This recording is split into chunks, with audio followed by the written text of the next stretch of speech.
Hi friends, मैं आकांक्षा शर्मा जी की with आकांक्षा में आपका स्वागत करती हूँ। फ्रेंड्स, आज हम बहुत शानदार प्रैक्टिस सेट करने वाले हैं सुपरवाइज़र का।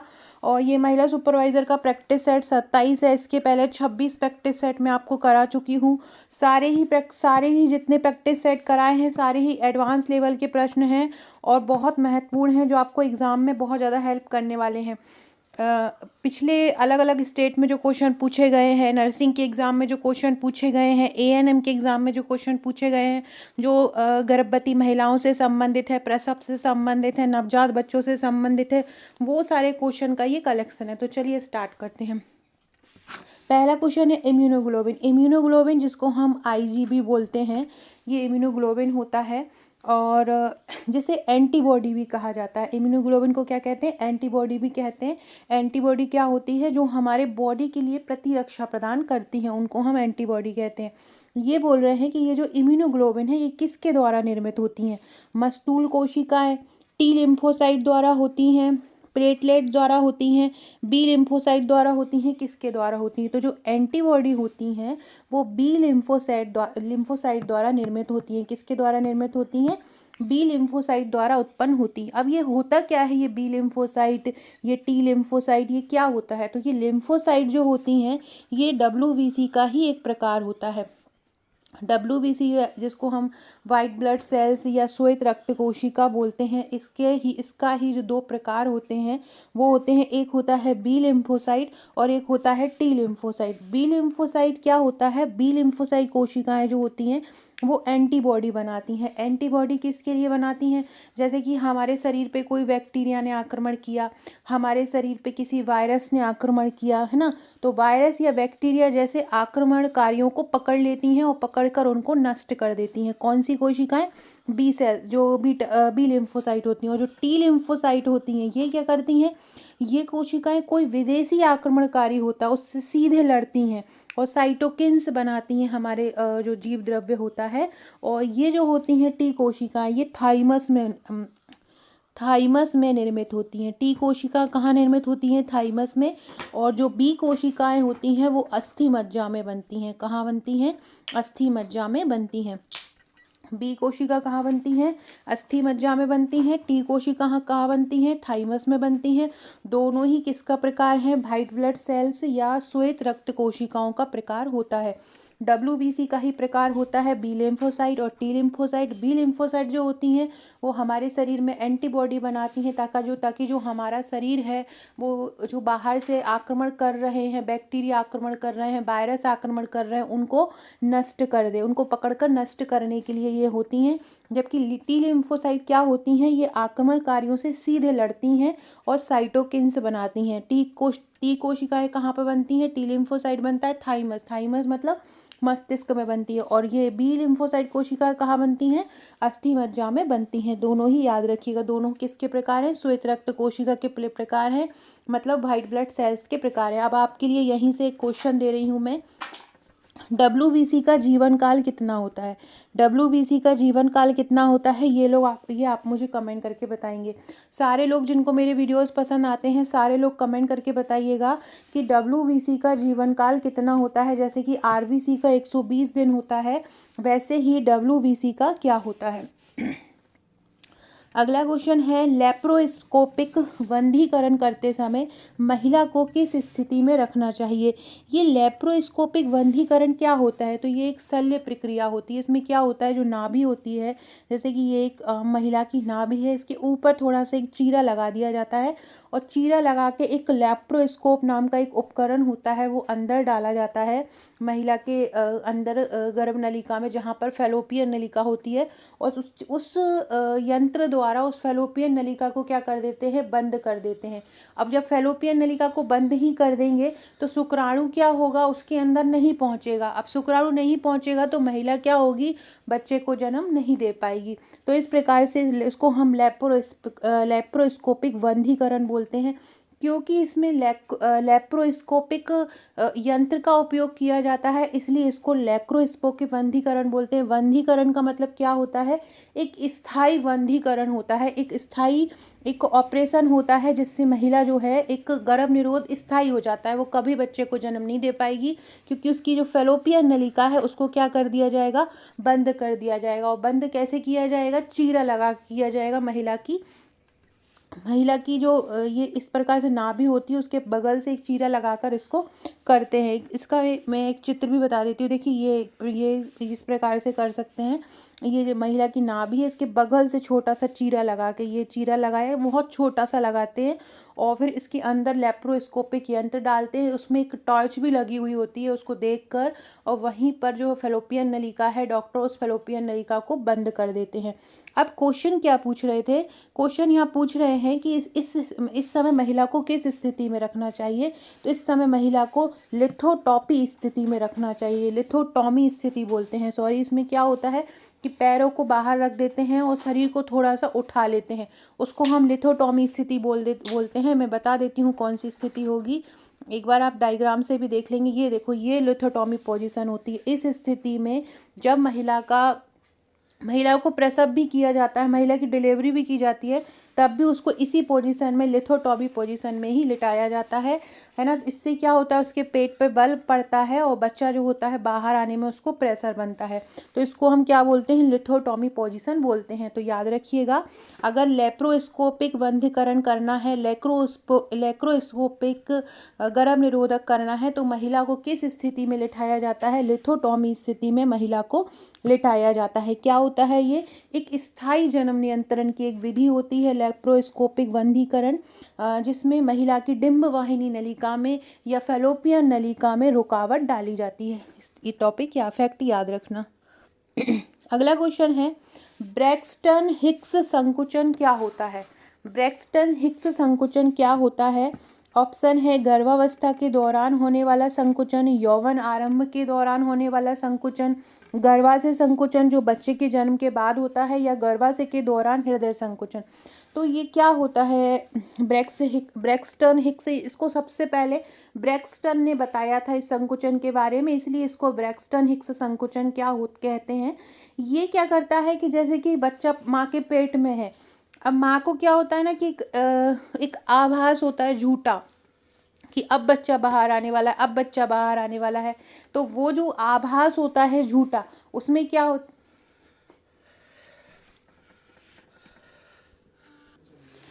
तो ब्रैक्सिक्स संकुचन क्या होता है? सबसे पहले ब्रैक्सटन ने इसको बताया था, इसलिए इसको ब्रैक्सटन हिक्स संकुचन कहते हैं। तो क्या होता है कि जब माता गर्भवती होती है तो उसको लगता है कि बच्चा अब हुआ, तो उसको है ना एक झूठा आभास होता है, एकदम ऐसा लगता है बच्चा बाहर आ गया, अब बाहर आ गया। उसकी मांसपेशियों में एकदम से टोन होती है, उसकी मांसपेशियाँ जो होती हैं संकुचित होती हैं, उसको हम बोलते हैं ब्रैक्सटन हिक्स संकुचन। इसको झूठा अभ्यास या झूठा संकुचन भी बोला जाता है, झूठा या अभ्यास संकुचन भी बोला जाता है। ये गर्भावस्था का एक सामान्य हिस्सा है, इसमें प्रसव पीड़ा नहीं होती और कभी कभी ये दूसरी या तीसरी तिमाही में और कभी कभी 20वें हफ्ते से भी आरंभ हो जाते हैं। आपसे पूछ सकते हैं कि जो ब्रैक्सटन हिक्स संकुचन है वो किस हफ्ते से आरंभ हो सकते हैं? तो ये 20वें हफ्ते से ये ब्रैक्सटन हिक्स संकुचन आरंभ हो सकता है। समझ में आया क्या होता है ब्रैक्सटन हिक्स संकुचन? बच्चा पेट में है, माता गर्भवती है, दूसरी या तीसरी तिमाही चल रही है, अब माता को एकदम से ऐसा आभास होता है कि बच्चा मेरा बाहर आया। उस स्थिति को बोलते हुए एकदम झूठा, उसको ऐसा झूठा लगने लगता है, मतलब एकदम अपने मन में ही लगने लगता है, उस संकुचन को बोलते हैं ब्रैक्सटन हिक्स संकुचन। कब आरंभ होते हैं ये?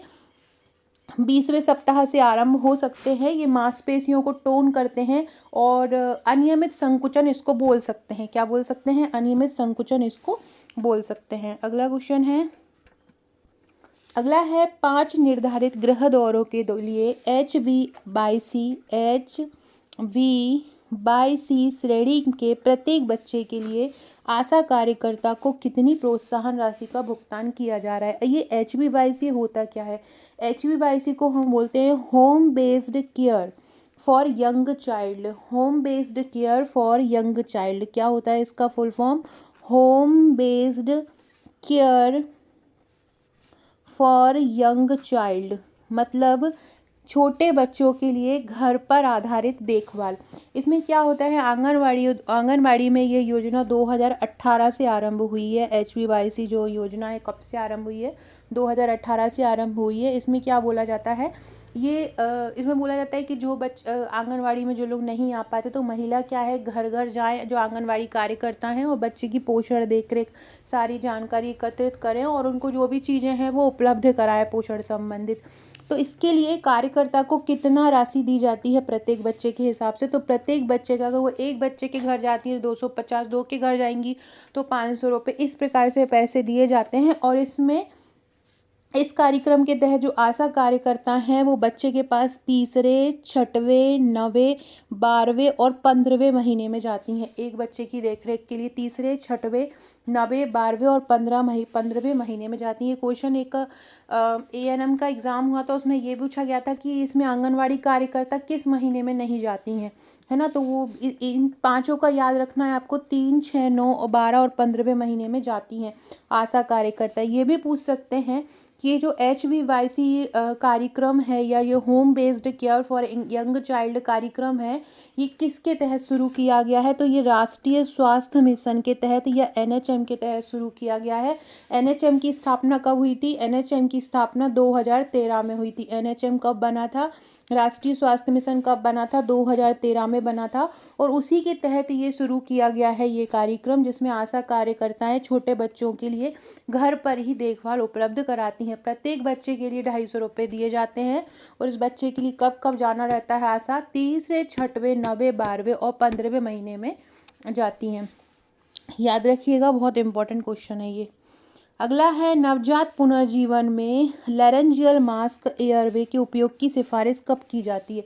ये लैरेंजियल मास्क क्या होता है, ये इस प्रकार का एक मास्क होता है जो बच्चों को कृत्रिम ऑक्सीजन देने के लिए लगाया जाता है। ये तब लगाया जाता है जब श्वास नली इंटूबेशन के प्रयास असफल होते हैं, जब भी बच्चे की जो श्वसन दर जो होती है वो कम हो जाती है, एकदम 60 से भी कम हो जाती है उसकी जो हार्ट रेट है और श्वसन दर है वो कम हो जाती है, तो क्या करते हैं, उसको बाहर से ही ऑक्सीजन प्रदान की जाती है, मौखिक तरीके से ऑक्सीजन प्रदान की जाती है, मुख द्वारा एक कैप लगा के, उसको हम लैरेंजियल मास्क कहते हैं।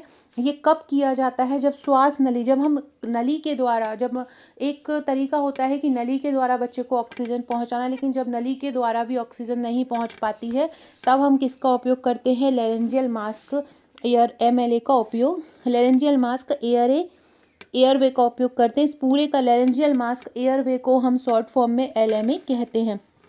ये क्या होता है, श्वास नली इंटूबेशन को हम ट्रैकियल इंटूबेशन भी बोलते हैं। इसमें क्या होता है कि किसी व्यक्ति के मुंह या नाक के जरिए श्वास नली जो होती है उसके अंदर डाली जाती है। कभी कभी जो पेशेंट जो होता है वो अचेतन अवस्था में होता है, अब अचेतन अवस्था में उसके अंदर उसको खाद्य पदार्थ पहुंचाना रहता है, लिक्विड भी पहुंचाना रहता है, तो ये इसी श्वास नली के द्वारा ही पहुंचाया जाता है बच्चे के अंदर। तो ये जो स्थिति होती है उसको ट्रैकियल इंटूबेशन बोलते हैं, मतलब नली द्वारा अंदर पहुंचाना। लेकिन कभी कभी क्या होता है कि ये ट्यूब भी काम नहीं करती है, उस स्थिति में लैरेंजियल मास्क का उपयोग किया जाता है। अगला क्वेश्चन है, हॉट टब रैश एक त्वचा संक्रमण है जो किस बैक्टीरिया के कारण होते हैं। ये हॉट टब रैश क्या होते हैं, ये हॉट टब रैश इसी से ही समझ में आ जाएगा। कभी कभी बच्चा क्या होता है कि बच्चे को गर्म टब, आजकल बड़े बड़े घरों में टब होते हैं, बच्चे को टब में नहला दिया जाता है, या कोई आदमी भी आज हॉट टब में नहाते हैं कि गर्म पानी मिले, गर्म पानी से नहाए। तो कभी कभी इस हॉट टब में क्या होता है, एक बैक्टीरिया पनप जाता है। इस बैक्टीरिया का नाम होता है स्यूडोमोनास एरुगिनोसा। क्या नाम होता है, स्यूडोमोनास एरुगिनोसा इसका नाम होता है। ये क्या होता है, इस बैक्टीरिया के कारण क्या होता है, एक लाल खुजलीदार उबड़ खाबड़ रैसेस हो जाते हैं। ये रैसेस कब होते हैं, जब आप हॉट टब में कुछ देर तक बैठे रह सकते हैं। हॉट टब रैश को स्यूडोमोनास फॉलिकुलिटस भी बोलते हैं। क्या बोलते हैं, स्यूडोमोनास फॉलिकुलिटस भी बोलते हैं। ये दूषित पानी के संपर्क में आने के 1 से 4 दिन के अंदर हो सकता है, मतलब इसका जो इंक्यूबेशन पीरियड है वो कितना हो सकता है, 1 से 4 दिन तक हो सकता है। तो याद रखिएगा, हॉट टब रैसेस कब होते हैं, जब कोई भी व्यक्ति हो या कोई भी बच्चा हो वो हॉट टब में कुछ समय तक रहता है तो उसके कारण उसके शरीर पर एक लाल लाल चिट्टे टाइप से उठ जाते हैं, उसको हम हॉट टब रैसेस कहते हैं। देखिए इस प्रकार से चिट्टे उठ जाते हैं, मैं बताती हूँ आपको। ये इस प्रकार से चिट्टे उठ जाते हैं। ये स्पेशली उन जगहों पर उपलब्ध होते हैं जहाँ पे बच्चे को बाल होते हैं, या किसी भी व्यक्ति हो, महिला, कहीं पर भी बाल होते हैं ना, तो उस जगह पर ये हॉट टब रैसेस उत्पन्न होने के चांसेस ज़्यादा रहते हैं। तो याद रखिएगा, ये हॉट टब रैसेस किसके कारण होते हैं? स्यूडोमोनास एरुगिनोसा नामक बैक्टीरिया के कारण होते हैं। लाल कलर के ये चित्ते होते हैं और इनके इंक्यूबेशन पीरियड कितना होता है? 1 से 4 दिन इनका इंक्यूबेशन पीरियड होता है। बहुत सारे बच्चों को ये इंक्यूबेशन पीरियड याद नहीं हो रहे हैं, तो अगर आपने हमारा सुपरवाइज़र का ऑनलाइन बैच लिया होगा, तो हम जितने ये इंक्यूबेशन पीरियड हैं, जितने भी रोग के, उनको सारों को ट्रिक द्वारा याद करवाएंगे आपको, जिससे कि क्यों क्या होता है ना कि इतना सारा है, कैसे याद रख पाओगे? इतना सारा डाटा कैसे याद रख पाओगे? तो उसके लिए सबसे अच्छा तरीका है ट्रिक द्वारा बहुत लंबे समय तक याद रहता है। और कभी भी आंसर अब भूल जाते हैं ना, तो ट्रिक रिलेट करती हुई रहती है, तो वो बहुत जल्दी याद हो जाती है। अगला क्वेश्चन है, प्रसव के दौरान मेकोनियम रंजित एमनियोटिक द्रव की उपस्थिति किस में सबसे अधिक चिंताजनक होती है? देखो मेकोनियम क्या होता है? ये जो मेकोनियम रंजित होता है, मेकोनियम को बोलते हैं हम पहला मल। बच्चे का जो पहला मल होता है, जो नवजात होता है, भ्रूण होता है, जो माता के गर्भ में रहता है, तो वो जो अपना पहला मल निकालता है, उसको हम बोलते हैं मेकोनियम। मेकोनियम क्या होता है? बच्चे का जो पहला मल होता है, उसको हम क्या बोलते हैं? मेकोनियम बोलते हैं, जो आपका बच्चा त्यागता है। लेकिन कभी कभी बच्चे के जन्म से पहले ही मेकोनियम बाहर आ जाता है और ये एमनियोटिक द्रव में चला जाता है। और जब आप जब ये जो स्थिति होती है, जब मेकोनियम एमनियोटिक द्रव में चला जाता है, उसको बोलते हैं मेकोनियम स्टेनिंग। क्या बोलते हैं? मेकोनियम स्टेनिंग बोलते हैं। Meconium staining. मेकोनियम स्टेनिंग किसको बोलते हैं? जब जो मल होता है, जो बच्चे का पहला मल होता है, जो मेकोनियम होता है, वो एमनियोटिक द्रव में चला जाता है, तो उसको हम बोलते हैं मेकोनियम स्टेनिंग बोलते हैं। और जब आपका पानी टूटता है, मतलब जब एमनियोटिक द्रव जो होता है टूटता है, बच्चा बाहर आने वाला होता है, तो आपका डॉक्टर जो होता है मेकोनियम का दाग देख सकता है। ये तो हो गया मेकोनियम रंजित एमनियोटिक द्रव। किस स्थिति में सबसे ज़्यादा ये चिंताजनक वाला होती है? ये होती है पोस्ट टर्म गर्भधारण। पोस्ट टर्म गर्भधारण मतलब, पोस्ट टर्म मतलब क्या होता है? देखो 3 तरह की स्थिति होती है। एक टर्म होता है, एक प्री टर्म होता है, और एक पोस्ट टर्म होता है। ये 3 अवस्था होती है, प्री टर्म और पोस्ट टर्म।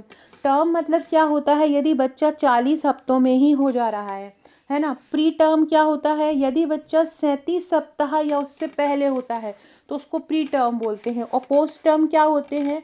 बच्चे 9 महीने हो गया है, 9 महीने से 1 सप्ताह ज़्यादा हो गया है, 2 सप्ताह ज़्यादा हो गया है, मतलब फिर भी बच्चा नहीं हुआ है, मतलब 42 सप्ताह के बाद अगर बच्चा जन्म होता है, तो उसको हम पोस्ट टर्म डिलीवरी कहते हैं। 37 सप्ताह के पहले होता है, तो उसको प्री टर्म डिलीवरी कहते हैं। और 40 सप्ताह पे ही एग्जैक्ट होता है, तो उसको हम टर्म डिलीवरी बोलते हैं। तीनों चीज़ें याद रखना, टर्म, प्री टर्म और पोस्ट टर्म, है ना। तो ये क्या होता है? मेकोनियम रंजित एमनियोटिक द्रव किस स्थिति में ज़्यादा खराब होता है? वो स्थिति क्योंकि बच्चा जो है बहुत लंबे समय तक अगर मेकोनियम रहित एमनियोटिक द्रव में रहेगा, मेकोनियम वाले एमनियोटिक द्रव में रहेगा, तो उसको सांस लेने में परेशानी रहेगी, तो ये स्थिति ज़्यादा खतरनाक हो जाती है। तो याद रखिएगा, मेकोनियम रंजित एमनियोटिक द्रव की स्थिति कब खतरनाक होती है? पोस्ट टर्म गर्भधारण में। ये पोस्ट टर्म कब होता है? 42 सप्ताह के बाद जो गर्भधारण जो डिलीवरी होती है, वो ज़्यादा खतरनाक होती है।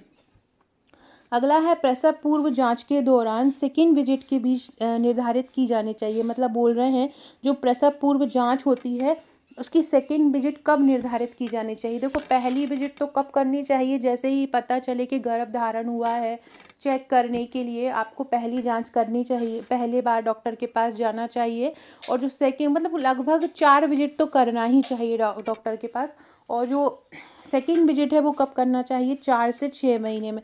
जब माता 4 से 6 महीने की गर्भवती हो, तब उसको सेकेंड विजिट के लिए डॉक्टर के पास जाना चाहिए। याद रखना, प्रसव पूर्ण जांच के दौरान सेकेंड जो विजिट है वो कब निर्धारित की जाती है? 4 से 6 महीने के बीच की जाती है।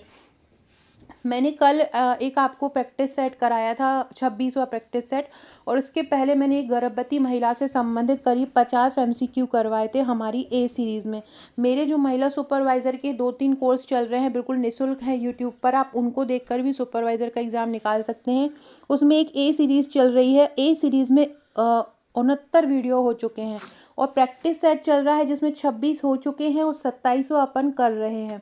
इसके अलावा प्रीवियस ईयर्स के क्वेश्चन, 2017 के पेपर, अलग अलग स्टेट में आए हुए पेपर, उनके लिए भी एक कोर्स चल रहा है, उसके लिए भी मैंने एक अलग प्लेलिस्ट बनाई है। सारी प्लेलिस्ट आपको डिस्क्रिप्शन बॉक्स में मिल जाएंगी। इसके अलावा जितनी भी इम्पॉर्टेंट वीडियो हैं उनको भी मैंने पिन किया हुआ है डिस्क्रिप्शन बॉक्स में, तो आप वहाँ से सारी वीडियोस देख सकते हैं। मेरा व्हाट्सएप ग्रुप का नंबर, मेरा टेलीग्राम ग्रुप, मेरा इंस्टाग्राम, फेसबुक, सारे की लिंक आपको डिस्क्रिप्शन बॉक्स में मिल जाएगी, तो आप देख लीजिएगा। अगर आप अभी तक मेरे इंस्टाग्राम पे नहीं गए हैं तो एक बार इंस्टाग्राम पर ज़रूर विजिट कर लीजिए। बहुत ही शानदार कंटेंट आपको वहाँ पे मिल जाएगा, बहुत अच्छे अच्छे एडवांस लेवल के MCQ आपको मिल जाएंगे। अगर आपको लगता है ये आपके काम के हैं तो चैनल को तुरंत फॉलो कर लीजिएगा इंस्टाग्राम को, और आपको नहीं लगता है तो आप वापस आ जाइएगा, बट एक बार जाके ज़रूर देख लीजिएगा। मोस्ट इंपॉर्टेंट चीज़ें आपको वहाँ पर मिलती रहेंगी। अगला क्वेश्चन है, 4 से 8 वर्ष की आयु के बच्चों के लिए अनुशंसित दैनिक फाइबर सेवन कितना है। देखो, 4 से 8 साल के बच्चों के लिए दैनिक फाइबर की जो मात्रा है वो है 25 ग्राम। अब आपसे पूछेंगे कि एक सामान्य पुरुष को कितना चाहिए, तो एक सामान्य पुरुष हो चाहे सामान्य महिला हो, ये बताया है ICMR 2024 की रिपोर्ट में कि 2000 अगर कैलोरी ले रहे हो, पर 2000 कैलोरी पर 25 ग्राम फाइबर लेना चाहिए। पर 2000 कैलोरी पर कितना लेना चाहिए? 25 ग्राम फाइबर लेना चाहिए। फाइबर होता क्या है? ये हमें पौधों से प्राप्त होता है, पौधों से मिलने वाला एक कार्बोहाइड्रेट। आपसे भी पूछ सकते हैं कि ये फाइबर आखिरकार क्या होता है? कार्बोहाइड्रेट होता है, प्रोटीन होता है, फैट होता है, क्या होता है? इसको वैसे रफेज बोलते हैं, और ये एक प्रकार का कार्बोहाइड्रेट ही होता है जो हमको पौधों से प्राप्त होता है, और जिसे पाचन तंत्र में तोड़ा नहीं जा सकता। ये पाचन तंत्र इसको तोड़ नहीं सकता है। इसको रफेज भी कहते हैं और इसको बल्क भी कहते हैं।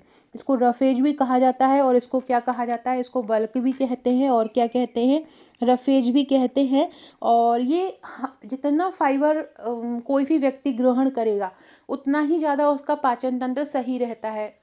अगर कोई व्यक्ति जिसका वजन ज़्यादा है, कोई लड़की है जिसका वजन ज़्यादा है, तो उसको भी सलाह दी जाती है कि ज़्यादा फाइबर रिच चीज़ें खाए, भाजियाँ ज़्यादा खाए, है ना।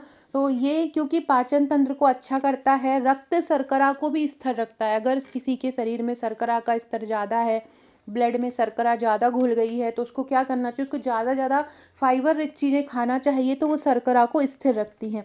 इसके अलावा ये हमारे आंत के बैक्टीरिया को भी पोषण प्रदान करता है। जो बैक्टीरिया, अच्छे बैक्टीरिया होते हैं हमारी आंतों में, जो बैक्टीरिया हमारी आंतों में पाए जाते हैं, उनको भी अच्छा रखने में, उनको भी पोषण प्रदान करने के लिए ये अच्छा चीज़ होती है। तो फाइबर की मात्रा जितना ज़्यादा हो सके सारी चीज़ों में सबसे ज़्यादा लेना चाहिए। 4 से 8 साल के बच्चे को कितना है? 25 ग्राम है। एक है 19 साल के बच्चे को कितना बोला जाता है? 19 साल के बच्चे को 38 ग्राम फाइबर लेने की सलाह दी जाती है।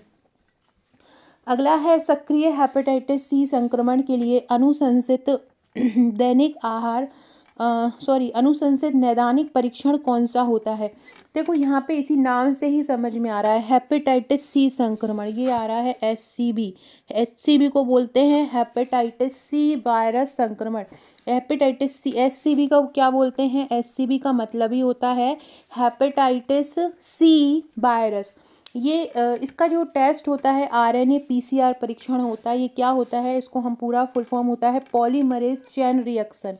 PCR को क्या बोलते हैं? P को बोलते हैं पॉली, और C को क्या बोलते हैं? C को बोलते हैं चेन।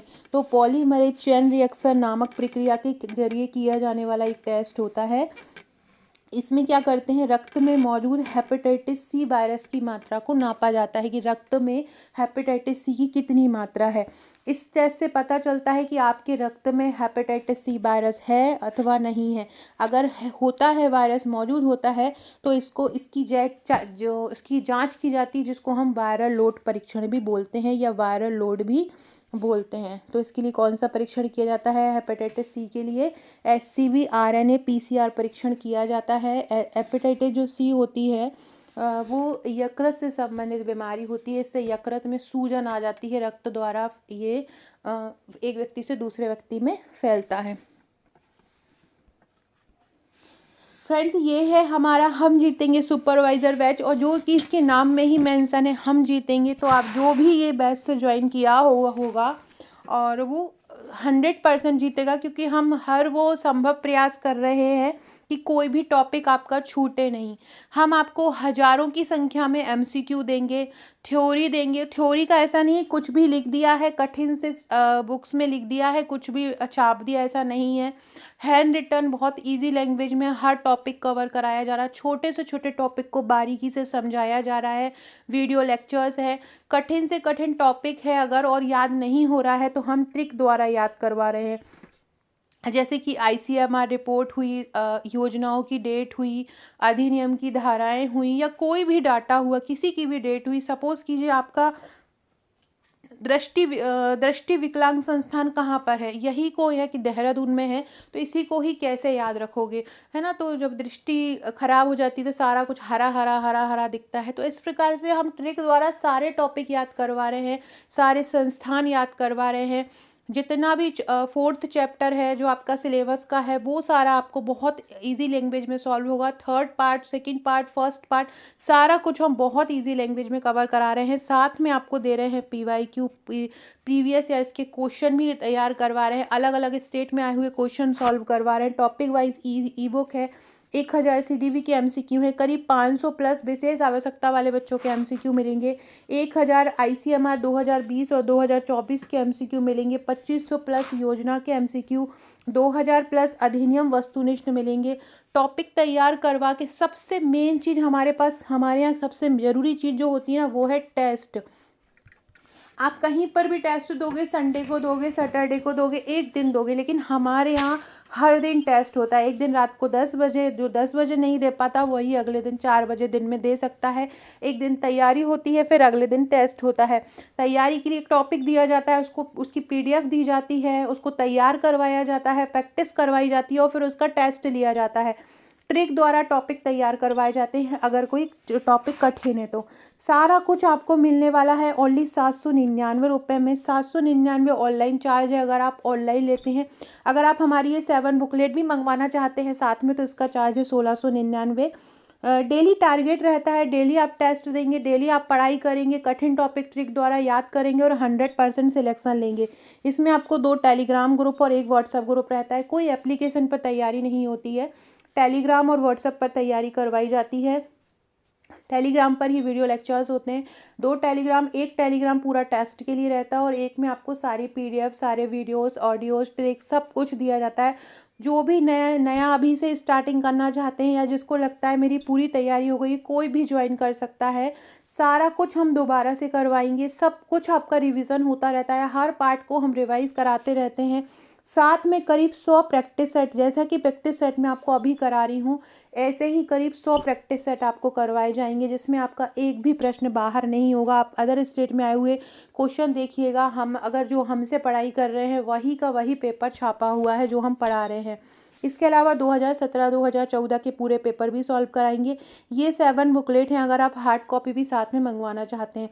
हार्ड कॉपी से बेटर ऑप्शन है ऑनलाइन, क्योंकि यहाँ पे आपको टेस्ट सीरीज़ सारा कुछ आपको मिल रहा है, एमसीक्यू भी मिल रहे हैं। मतलब एग्ज़ाम तक तो लाखों में एमसीक्यू आपके तैयार हो जाएंगे। तो जो भी लेना चाहता है ये हमारा हम जीतेंगे बैच, इस नंबर पर आपको मुझे व्हाट्सअप करना है।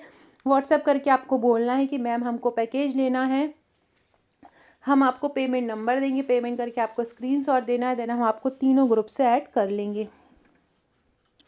अगला क्वेश्चन है, निम्नलिखित में से किस स्थिति वाले नवजात शिशुओं में निरंतर सकारात्मक वायु मार्ग दबाव का संकेत दिया जाता है कि उनको लगातार जो वायु के दबाव की आवश्यकता है। तो जब बच्चे में रेस्पिरेटरी डिस्ट्रेस सिंड्रोम हो जाता है, आरडीएस, उस स्थिति में ये किया जाता है। नवजात शिशुओं में होने वाला एक डिसऑर्डर होता है। इसमें क्या होता है, बच्चों के जो फेफड़े होते हैं वो अच्छे से विकसित नहीं होते हैं। नवजात बच्चों में जो समय से पूर्व हो गए उनमें ये स्थिति ज़्यादा देखी जाती है और इसको बोलते हैं न्यूनेटल रेस्पिरेटरी डिस्ट्रेस सिंड्रोम, जिसमें एन लग जाता है, एनआरडीएस हो जाता है, न्यूनेटल रेस्पिरेटरी डिस्ट्रेस सिंड्रोम होता है।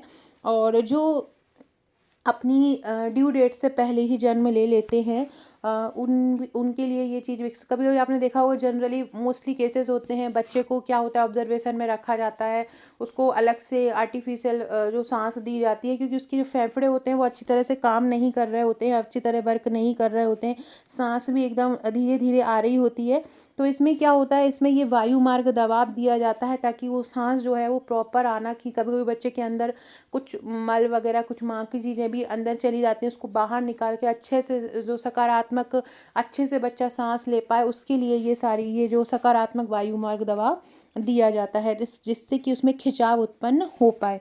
तो ये क्यों दिया जाता है, रेस्पिरेटरी डिस्ट्रेस सिंड्रोम के कारण दिया जाता है, जो कि किस लिए होता है, जब बच्चे के फेफड़े अच्छे से विकसित नहीं होते तो वो सांस लेने में थोड़ी सी उसको समस्या पैदा हो जाती है, इसलिए ये दिया जाता है। अगला क्वेश्चन है, सामान्य योनि प्रसव के दौरान फटने के जोखिम को कम करने के लिए पेरिनेम का सहारा लिया जाता है, उस तकनीक को क्या कहते हैं। देखो, सामान्य योनि, जब सामान्य प्रसव के दौरान कभी कभी ऐसा लगता है कि योनि फट जाएगी, तो उसके लिए क्या होता है, पेरिनियम की सहायता ली जाती है। पेरिनियम की सहायता ली जाती है, उस प्रक्रिया को हम एपिसियोटोमी कहते हैं। एपिसियोटोमी क्या होती है, इस योनि प्रसव के दौरान योनि को फटने से बचाने के लिए हम इसका पेरिनेम का सहारा लेते हैं। ये एक शल्य क्रिया होती है, मतलब ऑपरेट वाली चीज़ होती है। इसमें योनि और गुदा के बीच का जो क्षेत्र होता है पेरिनियम, उसमें चीरा लगाया जाता है, और चीरे के दौरान क्या किया जाता है, ये योनि होती है, अगर वो पतली है तो उसको क्या करते हैं, चीरे के दौरान उसको चौड़ा किया जाता है। तो चौड़ा करने इसलिए किया जाता है ताकि शिशु जो होता है वो आसानी से बाहर निकल कर आ पाए, मतलब योनि को चौड़ा करने वाली जो स्थिति होती है उसके लिए हम उसकी महिला की जो पेरिनियम होता है उसमें चीरा लगाया जाता है। तो योनि प्रसव के दौरान फटने के जोखिम को कम करने के लिए पेरिनेम को जो सहारा देने वाली युक्ति होती है उसको क्या बोलते हैं, उसको एपिसियोटोमी कहते हैं। ये कब की जाती है एपिसियोटोमी, ये भी पूछा जाता है। तो जब शिशु का सिर योनि के द्वार को कई सेंटीमीटर तक फैला चुका होता है, मतलब जो शिशु का सिर है वो योनि के द्वार को फैला चुका होता है लेकिन पूरी तरह से नहीं फैल पाता है, तब हम इसका सहारा लेते हैं। शिशु के सिर और ठोड़ी को आपकी योनि से बाहर निकालने के बाद पेरिनियम में चीरा लगा दिया जाता है। ये सारी स्थिति तब होती है जब बच्चा बाहर निकलने वाला होता है लेकिन उतनी ज़्यादा योनि जो होती है फैल नहीं पाती है, तब उसमें चीरा लगाकर ऑपरेट द्वारा उसको सही किया जाता है। ये इस प्रकार से एक स्थिति बन जाती है। ये देखिए, ये है यहाँ पर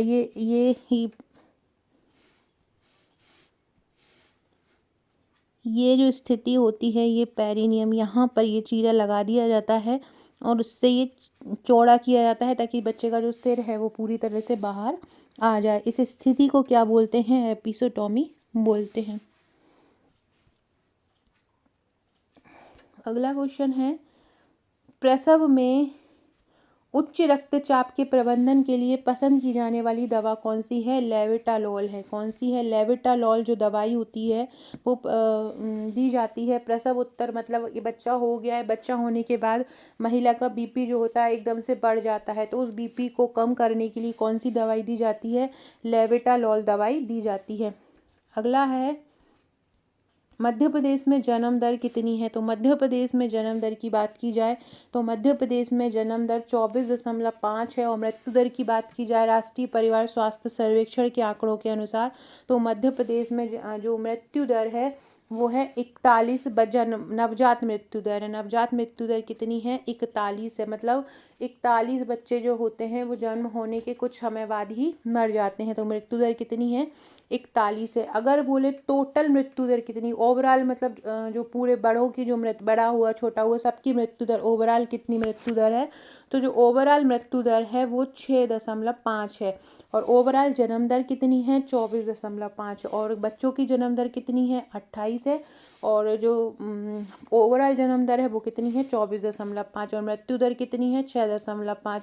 और नवजात की जो जन्म दर है वो कितनी है, 41 है राष्ट्रीय परिवार स्वास्थ्य सर्वेक्षण के अनुसार। और 43 जो है, अभी हाल ही में एक रिपोर्ट आई है 2020 में, उसके अनुसार जो जन्म दर है वो बच्चों की कितनी है, 43 है। तो एक बार और समझ लो, मध्य प्रदेश में जन्म दर कितनी है 24.5, मृत्यु दर कितनी है 6.5। बात करें अगर नवजात की तो नवजात जन्म दर कितनी है, नवजात जन्म दर है 41। और अगर बात की जाए नवजात की मृत्यु दर की तो वो है लगभग 28। अगला है मध्य प्रदेश में आशा दिवस कब मनाया जाता है, 21 जनवरी, 22 जनवरी, 23 जनवरी, 28 जनवरी। तो मध्य प्रदेश में जो आशा दिवस है वो 28 जनवरी को मनाया जाता है। कब मनाया जाता है मध्य प्रदेश में आशा दिवस, कब मनाया जाता है मध्य प्रदेश में आशा दिवस 28 जनवरी को मनाया जाता है। फ्रेंड्स, ये क्वेश्चन में थोड़ा सा कन्फ्यूज़न हो गया, एक बार ध्यान से समझ लीजिए। जन्म दर तो बच्चों की ही होगी, तो जन्म दर जो है वो 24.5 है मध्य प्रदेश में। और जो मृत्यु दर है वो कितनी है मध्य प्रदेश में, मृत्यु दर अगर राष्ट्रीय परिवार स्वास्थ्य सर्वेक्षण के अनुसार देखा जाए तो 41 है। और नमूना सर्वेक्षण के अनुसार देखा जाए तो नमूना सर्वेक्षण के अनुसार है 43। राष्ट्रीय परिवार स्वास्थ्य सर्वेक्षण के अनुसार मृत्यु 41 है और जन्म दर कितनी है 24.5। ये दोनों ही फैक्ट याद रखिएगा। और ओवरऑल मृत्यु दर बात करें, ये तो हो गई नवजात मृत्यु दर 41, लेकिन ओवरऑल मृत्यु दर बात करें तो कितनी हो जाएगी 6.5 हो जाएगी। ये फैक्ट याद रखिएगा। अगला है कुर्ज़फेल्ड जैकब रोग जैसी बीमारियों के लिए जाने वाला प्रियन अद्वितीय है क्योंकि वे निम्न से बने हैं। देखो ये प्रियन क्या होता है, प्रियन एक प्रकार का जीन होता है जिसकी कमी से ये कुर्ज़फेल्ड जैकब रोग हो जाता है। प्रियन क्या है, प्रियन एक प्रकार का जीन है। इस जीन के कारण क्या होता है, कुर्ज़फेल्ड जैकब नामक रोग हो जाता है। किसके कारण होता है जो कुर्ज़फेल्ड जैकब नामक रोग, एक जीन होता है प्रियम नाम का, उसके कारण ये रोग हो जाता है। और इसमें क्या होता है, ये किससे बना होता है ये जीन, तो ये जीन बना होता है प्रोटीन से। तो ये भी पूछा जाता है जो कुर्ज़फेल्ड जैकब रोग होता है वो किसकी कमी से होता है, तो ये प्रोटीन की कमी से होता है, याद रखिएगा। और ये प्रोटीन की कमी से क्यों हो जाता है, क्योंकि इसमें एक जीन होता है, जीन का नाम क्या है प्रियन। प्रियन नामक एक जीन होता है जिसकी कमी से ये कुर्ज़फेल्ड जैकब रोग हो जाता है। इस रोग को सबसे पहले कुर्ज़फेल्ड ने देखा था, कुर्ज़फेल्ड और जैकब ने, इसलिए इसको कुर्ज़फेल्ड जैकब रोग कहा जाता है। अगला क्वेश्चन है अंतः गर्भाशय विकास प्रतिबंध IUGR। IUGR को हम बोलते हैं इंट्रा यूटेराइन ग्रोथ रेस्ट्रिक्शन का संदेह तब होता है जब भ्रूण का आकार कितना, ये अंतः गर्भाशय विकास प्रतिबंध क्या होता है। हमको पता होता है कि अब बच्चा 20 सप्ताह का हो गया है, अब बच्चा 28 सप्ताह का हो गया है, तो उसका लंबाई और वजन इतना होना चाहिए। अब बच्चा 37 सप्ताह का हो गया, अब इतना वजन होना चाहिए, इतनी लंबाई होना चाहिए। लेकिन कभी कभी क्या होता है कि जब उसकी जांच की जाती है एमनियोटिक द्रव द्वारा, है ना, या अल्ट्रासोनोग्राफी द्वारा, तो ये देखते हैं डॉक्टर कि जो बच्चा है वो अपनी गर्भकालीन आयु से छोटा है, तो उसको हम बोलते हैं अंतः गर्भाशय विकास प्रतिबंध। इसका संदेह कब होता है, जब बच्चा अपनी गर्भकालीन आयु के कितने प्रतिशत तक नीचे हो जाता है। तो जब बच्चा अपनी गर्भकालीन आयु के 10वें प्रतिशत तक से नीचे हो जाता है तो उसको हम अंतः गर्भाशय विकास प्रतिबंध बोलते हैं। इसको इंग्लिश में क्या बोलेंगे, इंट्रा यूटेराइन ग्रोथ रेस्ट्रिक्शन। मतलब बच्चे का अपनी गर्भकालीन आयु से छोटा होना, जितना उसका आकार होना चाहिए, जितना उसका वजन होना चाहिए उतना नहीं होता है, तो उसको हम अंतः गर्भाशय विकास प्रतिबंध या IUGR बोलते हैं। इसको SGA भी बोलते हैं। SGA का मतलब होता है स्मॉल जेस्टेशनल एज, मतलब अपनी गर्भकालीन अवस्था में अपनी एज से छोटा होना। तो ये कितना हो सकता है, गर्भकालीन आयु के 10वें प्रतिशत तक से नीचे हो सकता है। ये तब डॉक्टर IUGR का संदेह लगाता है। अगला क्वेश्चन है रजोनिवृत्ति का एक सामान्य लक्षण होता है जिसके प्रबंधन की आवश्यकता हो जाती है। रजोनिवृत्ति क्या होता है, रजोनिवृत्ति 50+ महिलाओं में देखा जाता है। ये क्या होता है, इसमें हॉट फ्लैशेस हो जाते हैं। हॉट फ्लैशेस क्या, ये किसी भी महिला को जनरली हो जाता है। वैसे जब शरीर में क्या होता है, अब ब्लड नहीं आएगा, महिला का ब्लड अब जो उसको होता है हर महीने उसको पीरियड्स आते हैं, वो पीरियड्स एकदम से बंद हो जाते हैं, तो शरीर में क्या होता है, गर्मी चढ़ती है। गर्मी के कारण क्या होता है, उसको लैलिमा आती है, पसीना आता है। ये जो रजोनिवृत्ति का एक आम लक्षण होता है और इसको ही हॉट फ्लैशेस बोलते हैं। इसको, इस हॉट फ्लैशेस को हिंदी में वासोमोटर लक्षण के नाम से जानते हैं। क्या नाम से जानते हैं? वासोमोटर लक्षण के नाम से भी जाना जाता है। इससे शरीर के ऊपरी हिस्से में गर्मी लगती है, चेहरे, गर्दन, छाती पर ये होता है। इससे पसीना भी आता है। ये हल्के भी हो सकते हैं, मध्यम भी हो सकते हैं और गंभीर भी हो सकते हैं। तो याद रखिएगा क्या होता है ये। रजोनुवृत्ति का एक सामान्य लक्षण होता है। इसमें क्या होता है? हॉट फ्लैशेस होते हैं। हॉट फ्लैशेस क्या होता है? एकदम से अंदर गर्मी लगना, पसीना आना, बुखार आना, ये सारी चीज़ें होती हैं। तो ये रजोनुवृत्ति का आम लक्षण है। 50+ महिलाओं में ये देखा गया है। और रजोदर्शन जो होते हैं 10 से 12 साल की लड़कियों में ये रजोदर्शन होते हैं जब पीरियड्स पहली बार आना स्टार्ट होते हैं। और रजोनुवृत्ति क्या होती है? जब पीरियड्स का आना बंद हो जाता है। तो उसके बाद क्या होता है? हॉट फ्लैशेस होते हैं। अगला है नेफ्रोटिक सिंड्रोम की एक प्रमुख विशेषता क्या है। सबसे पहले जो लोग नए हैं सारे लोग वीडियो को लाइक कर दीजिएगा और सारे लोग कमेंट जरूर कीजिएगा। कमेंट में सारे कमेंट पढ़ती हूँ, रिएक्ट भी करती हूँ, तो सारे लोग कमेंट जरूर किया कीजिए। और अभी तक आपने हमारे पूरे प्रैक्टिस सेट नहीं देखे हैं तो देख लीजिए। और अगर आप चाहते हैं कि आपको पूरे प्रैक्टिस सेट मिल जाएँ, इस तरह के सारे 100 प्रैक्टिस सेट कम से कम मैं बनाऊँगी। साथ ही साथ जितने भी सिलेबस में टॉपिक के साथ हर टॉपिक के जितने मैक्सिमम MCQ होते हैं वो सारे आपको प्रोवाइड कराऊंगी। कहाँ पे प्रोवाइड कराऊंगी? हमारा जो ऑनलाइन बैच है हम जीतेंगे सुपरवाइज़र बैच। तो जो भी इस बैच को लेना चाहता है फटाफट मुझे मैसेज कर दीजिए 6260190944 पर। डिस्क्रिप्शन बॉक्स में आपको व्हाट्सएप ग्रुप की लिंक भी मिलेगी, डायरेक्ट भी आप वहाँ से पहुँच सकते हैं। बाकी आपको मेरा व्हाट्सअप नंबर भी मिलेगा, वहाँ से भी डायरेक्ट आप मुझे व्हाट्सअप कर सकते हैं। आपको कुछ नहीं करना है, बोलना है कि मैम हमको ऑनलाइन बैच लेना है सुपरवाइज़र, हम आपको पेमेंट नंबर देंगे। आपका पेमेंट आएगा हमारे पास जैसे ही 799, हम आपको हमारे तीनों ग्रुप से ऐड कर लेंगे। जो हो सारा कुछ हो चुका है वो सारा भी आपको मिल जाएगा। और डेली का टारगेट मिलता रहेगा, डेली के MCQ, थ्योरी सब कुछ आपको मिलता रहेगा। और इसी प्रकार के एडवांस लेवल के सारे MCQ और PDF मिलती रहेगी सरल भाषा में तैयार। कठिन चीज़ें हैं तो वो ट्रिक द्वारा तैयार होती जाएंगी, तो वो उसका याद करने का झंझट भी खत्म हो जाएगा। वीडियोस लेक्चर रहते हैं जैसे यूट्यूब पर रहते हैं, सेम ऐसे ही वीडियो लेक्चर्स अलग अलग हमारे जैसे यूट्यूब पर A सीरीज़ चल रही है, ऐसे ही हमारे ग्रुप में B सीरीज़ चल रही है। उसकी पूरी PDF, पूरे वीडियोस लेक्चर, ऑडियोस लेक्चर सारे आपको वहाँ पर मिल जाएंगे। देखो नेफ्रोटिक सिंड्रोम की विशेषता क्या होती है। ये नेफ्रोटिक सिंड्रोम क्या होता है? नेफ्रोटिक से ही समझ में आ रहा होगा आपको कि ये गुर्दे या किडनी से संबंधित बीमारी होती है। इसमें क्या होता है, व्यक्ति का जो मूत्र होता है उसमें बहुत ज़्यादा मात्रा में प्रोटीन निकलने लगता है। तो क्या इसको क्या बोल सकते हैं? प्रोटीन यूरिया बोलते हैं। नेफ्रोटिक सिंड्रोम हो जाता है। इसमें क्या होता है, किडनी से जुड़ी बीमारी होती है। इसमें जो व्यक्ति के टॉयलेट से प्रोटीन बाहर निकलने लगता है। और ये इसलिए हो जाता है कि किडनी में जो नसें होती हैं उनमें खून जो होता है वो बेकार पदार्थ को और अतिरिक्त पदार्थ को छान नहीं पाता। इससे क्या होता है, प्रोटीन जो होता है वहाँ पे इकट्ठा होता जाता है। ये किसी पहले कोई व्यक्ति को कोई बीमारी हो उसके वजह से भी हो सकता है। इसके अलावा इस बीमारी में क्या होता है, आँखों के आसपास और सूजन आ जाती है, टॉयलेट में एकदम से झाग उत्पन्न होता है और शरीर में वजन बढ़ता है, तरल पदार्थ जमा हो जाता है। ये सारी चीज़ें इससे हो जाती हैं। ये क्यों हो जाता है? इसके अलावा जैसे कोई बहुत ज़्यादा स्टेरॉइड लेता है, पेन किलर ज़्यादा लेता है तो उस कारण से भी ये हो जाती है। हमारी जो प्रतिरक्षा प्रणाली है वो अगर कमज़ोर होती है तो उसके कारण भी ये नेफ्रोटिक सिंड्रोम हो जाता है। तो नेफ्रोटिक सिंड्रोम क्या होता है, एक वृक्क से जुड़ी बीमारी होती है जिसमें मूत्र से प्रोटीन जो है अधिक मात्रा में निकलता है। तो प्रोटीन यूरिया इसकी मेन विशेषता हो जाएगी। अगला है ओलिगोहाइड्रोमेनियोस क्या होता है। ओलिगो जहाँ पे लग जाएगा वहाँ होता है कम, मतलब एमनियोटिक द्रव की मात्रा सामान्य से कम होना। लगभग एमनियोटिक द्रव की मात्रा प्रसव अवस्था में 1000 ml तक पहुंच जाती है। जो लास्ट जो समय टर्म आने तक, मतलब 40 हफ्ते आने तक ये इसकी जो मात्रा है वो करीब 800 ml तक पहुंच जाती है।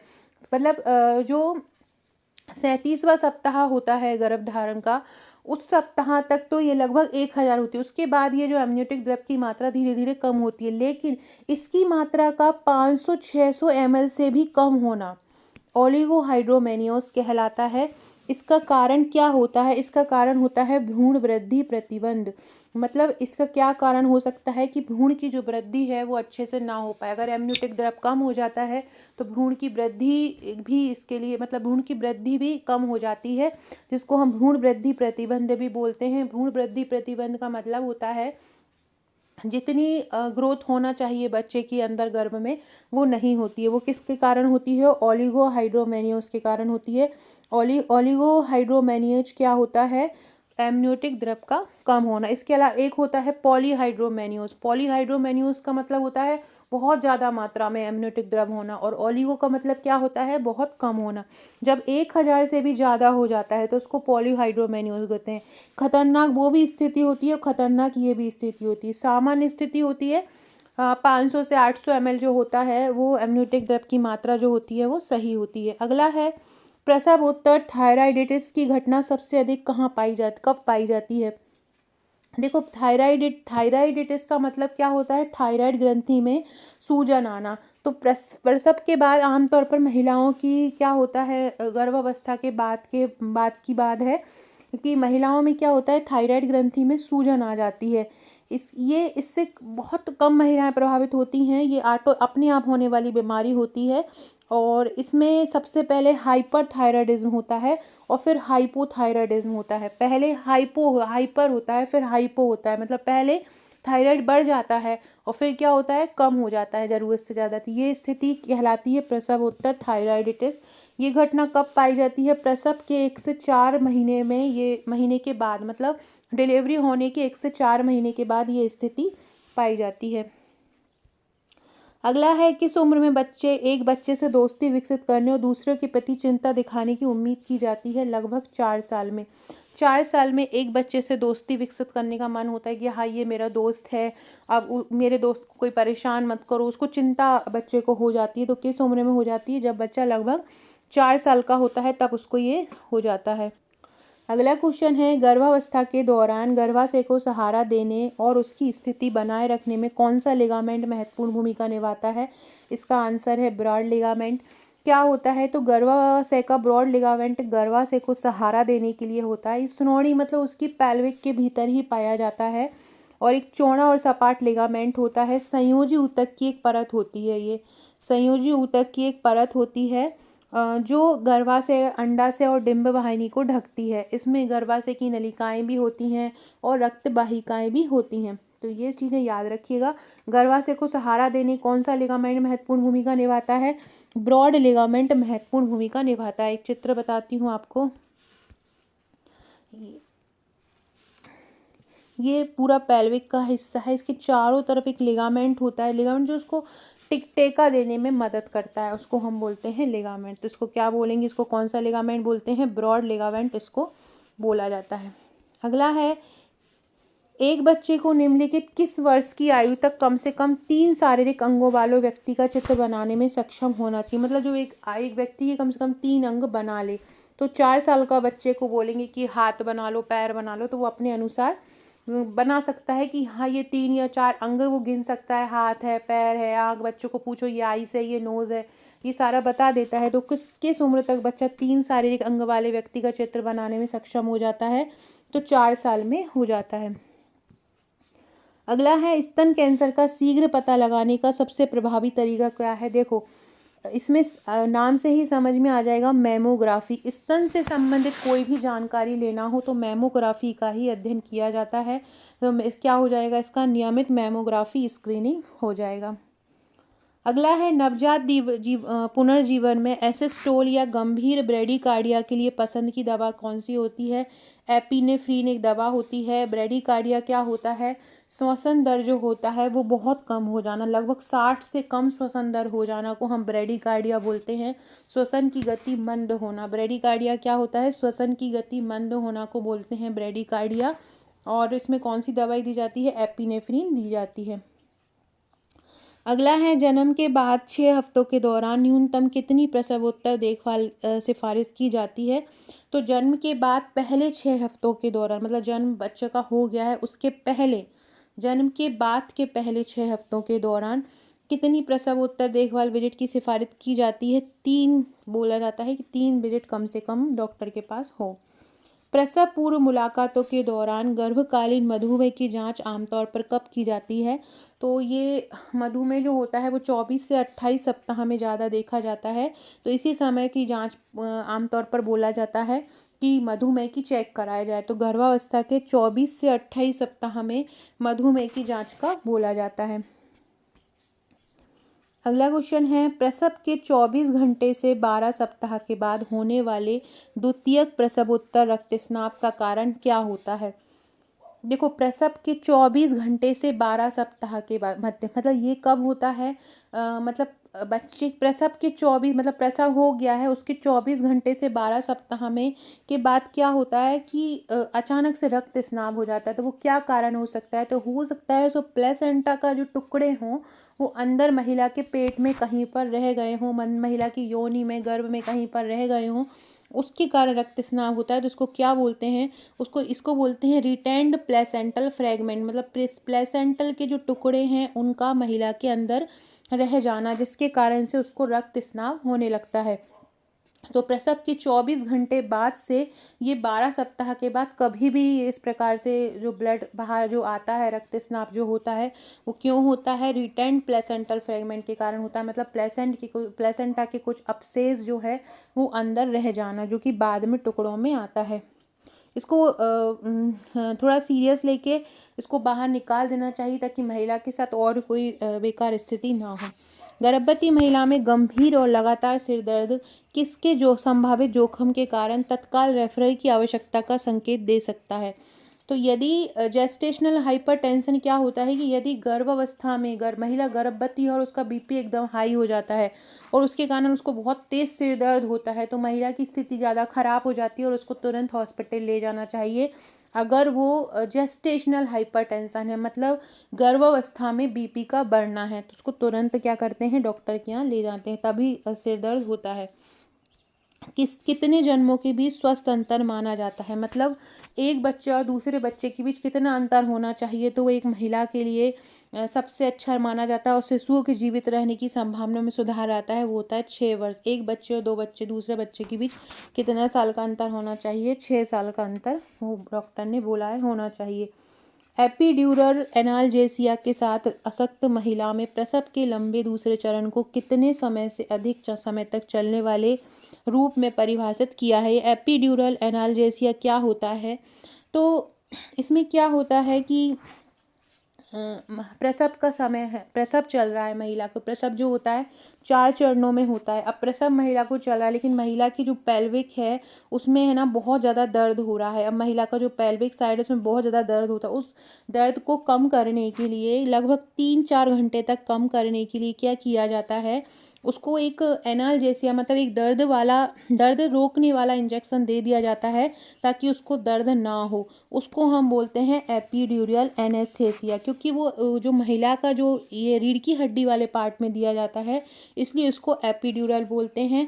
और ये एक प्रकार का मतलब अचेतन करने वाला है, जिससे दर्द नहीं होता, इसलिए इसको एनाल्जेसिया बोला जाता है। एक इंजेक्शन होता है, ये आमतौर पर प्रसव के दौरान या कभी कभी कोई सर्जरी करना पड़ता है तो उसके दौरान दे दिया जाता है ताकि महिला को दर्द का एहसास ना हो। आजकल बहुत आधुनिक प्रसव चल रहे हैं, तो ऐसी स्थिति में क्या होता है, महिला कहती है कि हमको देखना है कि हमारा बच्चा हो रहा है, कैसे हो रहा है, तो वो स्थिति में यही इंजेक्शन दे दिया जाता है। इससे महिला को दर्द बिल्कुल नहीं होता, दर्द का एहसास नहीं होता। उसको क्या बोलते हैं? एपिड्यूरल एनाल्जेसिया बोलते हैं। कितने समय तक ये चलने वाले प्रसव के टाइम में दिया जाता है? तो 3 घंटे जो दूसरा चरण चलता है उसमें 3 घंटे तक चलने वाले दर्द के रूप में ये एनाल्जेसिया दिया जाता है। अगला है बाल रुग्णता, बाल मृत्यु दर को कम करने के लिए, छोटे बच्चों के स्वास्थ्य और पोषण को बढ़ावा देने के लिए home based care for young child, अभी हमने ऊपर पढ़ा था, ये कब शुरू किया गया था? ये 2018 में शुरू किया था। घर घर जाके आंगनवाड़ी कार्यकर्ता जो हैं वो जानकारी देती हैं पोषण संबंधित बच्चों को। तो ये कब से शुरू किया गया था? ये 2018 से शुरू इसको किया गया था। अगला है पेप्टिक अल्सर की सबसे कॉमन साइट। पेप्टिक अल्सर क्या होता है? अल्सर का मतलब होता है छाला। ये जनरली कहाँ होता है? जैसे कि ये नली होती है, जो नली होती है जहाँ से खाना आता है, स्टोमक में आता है, तो उस नली में अचानक से बहुत ज़्यादा जलन, एसिडिटी पड़ने लगती है, जिसके कारण छाले हो जाते हैं, उसको हम पेप्टिक अल्सर बोलते हैं। ये जनरली कहाँ होते हैं? ड्यूडेनम वाले पार्ट में होते हैं, जो पेट वाला जो हिस्सा होता है वहाँ पर ये पेप्टिक अल्सर की सबसे कॉमन साइट है। मतलब पेप्टिक अल्सर सबसे ज़्यादा यहीं पर होते हैं। अगला क्वेश्चन है, पीड़ादायक मासिक चक्र को क्या बोलते हैं? जो पीड़ादायक मासिक चक्र होता है, जिसमें पीड़ा होती है, उसको बोलते हैं डिसमेनोरिया। डिसमेनोरिया जो होती है पीड़ादायक मासिक चक्र होता है। एमेनोरिया क्या होता है? जब मासिक चक्र जो होता है अनुपस्थित हो। यदि मासिक धर्म नहीं आता है तो उसको हम एमेनोरिया बोलते हैं। ओलिगोमेनोरिया क्या होता है? जब अनियमित मासिक धर्म होता है। मासिक धर्म कैसा होता है? जब अनियमित मासिक धर्म होता है तो उसको ओलिगोमेनोरिया बोलते हैं। मेनोरेजिया क्या होता है? जब बहुत ज़्यादा रक्तस्राव हो। रक्तस्राव कैसा हो? बहुत ज़्यादा हो तो उसको क्या बोलते हैं? मेनोरेजिया बोलते हैं। और डिसमेनोरिया क्या बोलते हैं? पीड़ादायक मासिक चक्र को मासिक जो पीड़ादायक मासिक चक्र होता है उसको क्या बोलते हैं? डिसमेनोरिया बोलते हैं। याद रखो, डिसमेनोरिया क्या होता है? पीड़ादायक मासिक चक्र होता है। एमेनोरिया मतलब अनुपस्थित है। मेनोरिया मतलब मासिक धर्म होता है। ओलिगोमेनोरिया मतलब अनियमित मासिक धर्म होता है। और मेनोरेजिया मतलब बहुत अधिक मासिक धर्म। एक एक चीज़ बोली जाती है, मेनोपॉज। मेनोपॉज क्या होता है? जब महिला का मासिक धर्म बंद हो जाता है उसको मेनोपॉज बोलते हैं, है ना। ये 45 से 50 साल की उम्र में होता है। पहली बार जब टाइम आता है तो उसको हम मेनोर्चे बोलते हैं। पहली बार टाइम आने को क्या बोलते हैं? मेनोर्चे बोलते हैं। और स्तन में वृद्धि को बोलते हैं थैलॉर्चे। थैलॉर्चे किसको बोलते हैं? स्तन में वृद्धि को थैलॉर्चे बोला जाता है। तो ये फैक्ट याद रखिएगा सारे। अगला क्वेश्चन है, डिसूरिया क्या होता है? डिसूरिया होता है मूत्र त्याग में यदि दर्द होता है तो उसको हम डिसूरिया बोलते हैं। डिसूरिया क्या होता है? मूत्र त्याग में दर्द होना डिसूरिया कहलाता है। प्रसव की तीसरी अवस्था में कितना समय लगता है? तो प्रसव की तीसरी अवस्था में 15 मिनट से 2-3 घंटे तक का समय लग सकता है। पहली अवस्था में कितना समय लगता है? पहली अवस्था जो होती है उसमें लगभग 12 घंटे तक का समय लगता है। पहली अवस्था में कितना तक का समय लगता है? 12 घंटे तक का समय लग सकता है। दूसरी अवस्था जो होती है, दूसरी अवस्था 20 मिनट से 2 घंटे तक की होती है। कौन सी? दूसरी अवस्था। दूसरी अवस्था 20 मिनट से 2 घंटे तक की होती है। और तीसरी जो अवस्था होती है जिसमें प्लेसेंटा बाहर आता है, 15 मिनट से 2 घंटे तक हो सकती है। और जो चौथी अवस्था होती है वो 2-3 घंटों की होती है। इसमें क्या होता है, पूरा जो डिलीवरी के बाद पूरी गर्भ योनि वगैरह है पुनः अपनी स्थिति में वापस आ जाती है। तो इस प्रकार प्रसव 4 अवस्था का टोटल होता है। तीसरी अवस्था में कितना समय लगता है? तीसरी अवस्था का जो समय होता है वो लगभग 15 मिनट होता है। तीसरी अवस्था में लगभग 15 मिनट का समय लगता है। पहली अवस्था में सबसे ज़्यादा लगता है, 10 से 12 घंटे लगता है। दूसरी में 2 घंटे से 20 मिनट तक 20 मिनट से 2 घंटे तक लग सकता है। सो फ्रेंड्स, ये था हमारा आज का वीडियो। ऐसा वीडियो पसंद आएगा, बहुत ही शानदार प्रश्न थे। और इसी प्रकार से और वीडियो देखने के लिए चैनल को सब्सक्राइब कर लीजिएगा। अगर आप हमारा बैच लेना चाहते हैं तो मुझे व्हाट्सअप कीजिएगा। व्हाट्सअप लिंक नीचे दी हुई है। Okay friends, thank you.